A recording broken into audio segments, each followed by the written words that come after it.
നാണം കെട്ട പെൺവർഗമല്ല ഞാൻ. പെണ്ണാണെങ്കിൽ എനിക്കൊരാത്മാഭിമാനമുണ്ട്. ഞാൻ ധരിക്കുന്ന വസ്ത്രത്തിൽ എന്റെ ഇസ്ലാമിന്റെ ആത്മാഭിമാനം കാത്തു സൂക്ഷിക്കാൻ ഞാൻ ബാധ്യസ്ഥയായിരിക്കണം. എന്റെ മൂർധാവിലെ മുടി മുതൽ കാലിന്റെ പെരുവിരൽ നഖം വരെ അന്യ ഭർത്താക്കന്മാർക്ക് അവകാശപ്പെടാത്തതാണ്. ഞാൻ ധരിച്ചതുകൊണ്ട് അതൊരാണ് കണ്ടാൽ, ഞാൻ ആസ്വദിപ്പിച്ചതുകൊണ്ട് ഒരാണത് വീക്ഷിച്ചാൽ അള്ളാന്റെ കണ്ണിൽ ഞാൻ വേശ്യപ്പെണ്ണിന് സമമാ. വിശുദ്ധ ഖുർആൻ പ്രഖ്യാപിച്ചില്ലേ, അൽ ഖബീസാത്തു ലിൽ ഖബീസീന വൽ ഖബീസൂന ലിൽ ഖബീസാത്ത് അത്വയ്യിബാത്തു ലിത്വയ്യിബീന വത്വയ്യിബൂന ലിത്വയ്യിബാത്ത്. നാണം കെട്ട പെൺവർഗങ്ങളെ, നാണം കെട്ട ആൺവർഗത്തിന്റെ നോട്ടം കിട്ടാൻ വേണ്ടി അണിഞ്ഞൊരുങ്ങൂ. നാണം കെട്ട പെൺവർഗങ്ങളെ, നാണം കെട്ട ആൺവർഗത്തിന്റെ നോട്ടം കിട്ടാൻ വേണ്ടി അണിഞ്ഞൊരുങ്ങൂ. മാനാഭിമാനമുള്ള ഒരു പെണ്ണും ഔറത്ത് മറയാതെ വീട്ടിന്റെ പുറത്തേക്കിറങ്ങില്ല. ആ സൂക്ഷ്മത കാണിച്ച് കുടുംബത്തിന് മാതൃകയാവാൻ എന്റെ മകള് ചിന്തിക്കണം. എന്റെ ഉമ്മയെ വാപ്പ മാത്രമേ കണ്ടിട്ടുള്ളൂ, അതുകൊണ്ട് എന്റെ ഉമ്മയാണ് എന്റെ മാതൃക. ആ മാതൃകയിലൂടെ, അതുകൊണ്ടാണല്ലോ ഉമ്മു ഐമൻ റളിയല്ലാഹു അൻഹ ഉഹുദിന്റെ രണാങ്കണത്തിൽ നൂറുകണക്കിന് സഹാബാക്കള് വെട്ടുകൊണ്ട് മരണത്തെ മുഖാമുഖം കാണുമ്പോ ആർത്ത് കരഞ്ഞുകൊണ്ടവര് ചോദിച്ചു, അൽമാ, വെള്ളം വേണം, അല്പം വെള്ളം വേണം. ഓരോരുത്തരും കൈകാലുകൾ വേർപ്പെട്ട് കിടക്കുകയാണ്, ഓരോരുത്തരും രക്തം വാർന്നൊലിക്കുകയാണ്. ആ സമയത്ത് തന്റെ കൂടാരത്തിൽ നിന്നും ഒരു കൂജ വെള്ളവും എടുത്ത് ഉമ്മു ഐമൻ റളിയല്ലാഹു അൻഹ ഓടി വെള്ളം ചോദിക്കുന്ന ഓരോ സഹാബാക്കളുടെ നാവുകളിലേക്കും ഒരിറ്റ് വെള്ളം ഒഴിച്ചു കൊടുക്കുമ്പോ അത് കണ്ട ശത്രുക്കളിൽപ്പെട്ട ഒരാൾ അമ്പെടുത്തെയ്തു. ആ അമ്പ് ലക്ഷ്യം തെറ്റാതെ ഉമ്മു ഐമൻ എന്ന പെണ്ണിന്റെ കാലിന്റെ തൊടഭാഗത്ത് തുളച്ചു കയറി മറുഭാഗത്തേക്ക് ചാടി. വേദന സഹിക്കാനാവാതെ ഉമ്മു ഐമൻ കാലിട്ടടിക്കാൻ തുടങ്ങി. വേദന കൊണ്ട് പൊളയുമ്പോ അറിയാതെ ഉമ്മു ഐമൻ റളിയല്ലാഹു അൻഹായുടെ നെരിയാണിക്ക് മുകളിലേക്ക് അല്പം വസ്ത്രം കയറിപ്പോയി. നെരിയാണിയുടെ വെളുപ്പ് ശത്രുക്കൾ കാണുന്ന രീതിയിലായി. ആ വെളുപ്പ് നോക്കി ശത്രുക്കൾ ചിരിക്കുമ്പോ വേദനക്കിടയിലും ദൂരത്തിരിക്കുന്ന പ്രവാചകന്റെ കണ്ണുകളിലേക്ക് നോക്കി ഉമ്മു ഐമൻ സങ്കടം കൊണ്ട് വീർപ്പുമുട്ടി. എന്റെ ഔറത്ത് പ്രവാചകരെ, എന്റെ ഔറത്ത് അവര് കണ്ടുപോകും പ്രവാചകരെ. അത് കണ്ട ലോകത്തിന്റെ പ്രവാചകൻ ഒരക്ഷരം ശബ്ദിക്കാതെ ഒരമ്പെടുത്ത് അരികിൽ നിൽക്കുന്ന സഅദിന്റെ കയ്യിൽ കൊടുത്തിട്ട് പറഞ്ഞു, അമ്പില്ലെടുത്ത് എയ്യണ്ട സഅദേ, എറിഞ്ഞാ മതി, ലക്ഷ്യം പയക്കില്ല. ആ അമ്പെറിഞ്ഞ സഅദ് കണ്ടു. ആ അമ്പ് ചിരിക്കുന്ന ശത്രുക്കളുടെ മാറു പളച്ചതും അവസാനം ഉമ്മു ഐമാന്റെ കാലിന്റെ ചുവട്ടിലേക്ക് ഓരോ ശത്രുക്കൾ മരിച്ചു വീഴുമ്പോഴും വേദനക്കിടയിലും തന്റെ അടിഭാഗം, തന്റെ വസ്ത്രത്തിന്റെ നെരിയാണിയുടെ ഭാഗം നെരിയാണിക്ക് താഴത്തേക്ക് പിടിച്ചു താത്താൻ വെമ്പൽ കൊള്ളുന്ന ഒരു പാരമ്പര്യമുള്ള മുസ്ലിമീങ്ങളാണ് നമ്മളെങ്കിൽ എങ്ങനെ തോന്നുന്നു ഉമ്മാരെ?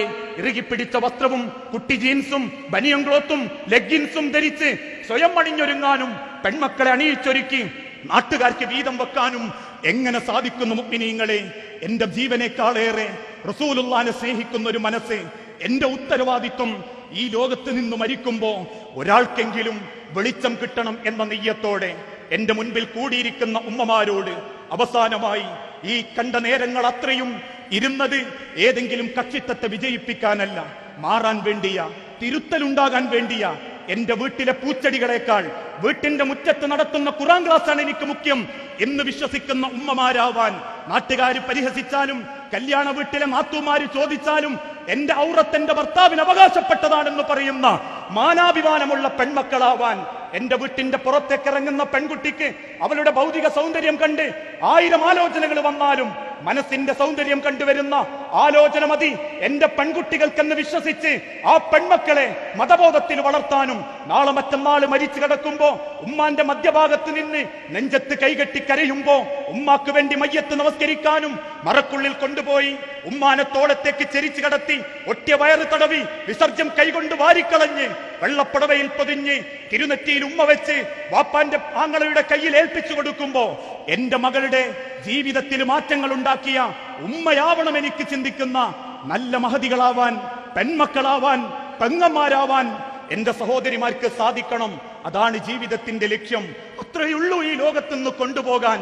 ഉമ്മയുടെ ഗർഭപാത്രത്തിൽ നിന്നും നിശ്ചയിക്കപ്പെട്ട 6 അടി മണ്ണിലേക്കുള്ള തുച്ഛമായൊരു ലോകം. ആ ലോകമാ മനുഷ്യരെ ദുനിയാവ്. കുൻ ഫി ദുനിയാ കഅന്ന ഖരീബ്. വയ്യാത്രക്കാര് മാത്രമാ നമ്മൾ. എനിക്കല്ല തന്ന സ്ഥലം നന്മണ്ട മാത്രം, നിങ്ങൾക്കല്ല തന്ന സ്ഥലം മലപ്പുറവും അല്ലെങ്കിൽ മറ്റേതെങ്കിലും സ്ഥലങ്ങൾ. ഏത് നിമിഷവും അവിടെ നിന്ന് യാത്ര പോകുമ്പോ പടച്ച റബ്ബിന്റെ കോടതിയിൽ എന്റെ ഉത്തരവാദിത്വം നിർവഹിച്ച പെണ്ണാണ് ഞാൻ എന്ന് പറഞ്ഞ് അള്ളാനെ കണ്ടുമുട്ടാൻ വേണ്ടി പരിശ്രമിക്കണം. അതാണ് റബ്ബ് ഓർമ്മപ്പെടുത്തിയതും. ഈ ദുനിയാവിൽ ഒരു മനുഷ്യന് കിട്ടാവുന്ന ഏറ്റവും സംതൃപ്തമായ മരണം പടച്ച റബ്ബിന്റെ ദീനിന്റെ ആളായി അതിനുവേണ്ടി പണിയെടുത്ത് അതിലൂടെ അള്ളാന്റെ സ്വർഗം നേടാൻ പറ്റി എന്ന വലിയ സമ്പത്ത. ആ സമ്പത്ത് നേടാൻ മാറട്ടെ നമ്മളുടെ മനസ്സുകൾ. ആരെയും കാത്തിരിക്കാൻ നേരങ്ങളില്ല. ഈ ദുനിയാവ് നമ്മളെ വഞ്ചിക്കുന്നതിന്റെ മുൻപ് ദുനിയാവിനെ ഉപയോഗപ്പെടുത്തി അള്ളാന്റെ പരലോകം കണ്ടെത്താൻ, ആഹാരം രക്ഷപ്പെടുത്താൻ നമുക്ക് സാധിക്കണം. അതുകൊണ്ട് ആ തുടക്കത്തിൽ ഓതിവെച്ച ഒരൊറ്റ ആയത്തുകൂടി പറഞ്ഞ് ഞാൻ എന്റെ വാക്കുകൾ അവസാനിപ്പിക്കുന്നു. കുല്ലു നഫ്സിൻ ദാഇഖത്തുൽ മൗത്ത്, എല്ലാവരും മരിക്കും. എത്രയോ മഹാരഥന്മാരായ പണ്ഡിതന്മാരിൽ പലരും ഇന്ന് മണ്ണിന്റെ അടിയിലാണ്. അതിനെപ്പറ്റി ആരും ഇന്ന് നേരം വെളുത്തപ്പോ പോലും ചിന്തിച്ചിട്ടുണ്ടാവില്ല. പക്ഷെ അങ്ങനെ മരിച്ചാലും ആ മരിച്ചവരിൽ ഏറ്റവും നല്ലവരാരാ? ഫമൻ സുഹ്സിയ അനിൻ നാരി വഉദ്ഖിലൽ ജന്ന, നരകത്തിൽ നിന്നും പേര് തിരുത്തി സ്വർഗത്തിന്റെ ആളുകളാവാൻ. അതുകൊണ്ട് ഇടയ്ക്കിടയ്ക്ക് ആലോചിക്കണം. നമ്മളെ മരണത്തെ തൊട്ട്, നമ്മളെ കബറിനെ തൊട്ട്, ഞാൻ മരിച്ചാൽ കുടുംബം എന്താവും നല്ല ചിന്തിക്കണ്ടേ? ഞാൻ മരിച്ചാൽ ഞാൻ എന്താവും പടച്ചോനെ? നിന്റെ കബറിൽ ആരാ എനിക്ക് കൂട്ട്? ആരാ എന്റെ പരൻ പോരാൻ? ആരുണ്ടവിടെ എനിക്ക് ആശ്വാസം നൽകാൻ? അതുകൊണ്ട് ആ മുൻഗാമികളായ പണ്ഡിതന്മാര് പാടിപ്പറഞ്ഞതും ആ പാട്ടോടുകൂടി ഞാൻ എന്റെ വാക്കുകൾ അവസാനിപ്പിക്കുകയാണ്. കബറൊന്നു കേട്ടാൽ തൽക്ഷണം നീ ഞെട്ടേണ്ടതാ, അത് കാണുമ്പോൾ വാവിട്ടു നീ കരയേണ്ടതാ. മേടക്ക് പകരം മാളമാ സുബ്ഹാന, റബ്ബി അതിൽ കിടക്കേണ്ടതാണ് അസ്മാന. ചിതലും പുഴുക്കൾ മാളവും പെരുത്തുണ്ടതിൽ, സന്തോഷമാണ് അവകൾക്കു നീ ചെല്ലുന്നതിൽ.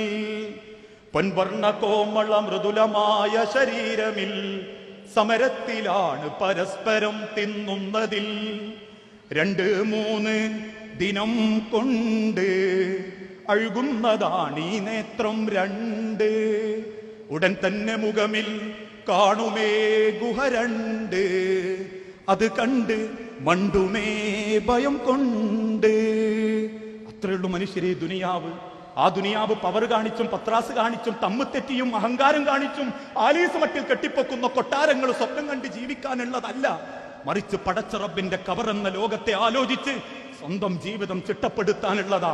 ഏത് നിമിഷം അള്ളാന്റെ മലക്കുകൾ വാനലോകത്ത് നിന്നും വന്ന് കാത്തിരുന്ന് നമ്മളെ ക്ഷണിക്കുമ്പോഴും ഞാൻ റെഡിയാണ് റബ്ബേ, ഞാൻ റെഡിയാണ് റബ്ബേ എന്ന് പറയാൻ മുഅ്മിനീങ്ങളെ, ഉമ്മഹാത്തുകളെ, എന്റെ പെങ്ങന്മാരെ, ഉമ്മാരെ, മാറണേ ഉമ്മ, മാറണേ പെങ്ങളെ. കാരണം ഈ ലോകമല്ല വലുത്. ബൽ തുഅ്സിറൂനൽ ഹയാത്തുദ് ദുനിയ വൽആഖിറതു ഖൈറും വഅബ്കാ. അവിടെ ഒരിക്കൽ കൂടി നമ്മൾ കാണും. വ്യത്യസ്തത നിറഞ്ഞ ഇത്തരം പ്രഭാഷണങ്ങൾ തുടർന്നും നിങ്ങൾക്ക് ലഭിക്കാൻ ഇസ്ലാമിക് സ്പീച്ച് എന്ന ഈ ഫേസ്ബുക്ക് പേജ് ലൈക്ക് ചെയ്ത് ഫോളോ ചെയ്യുക.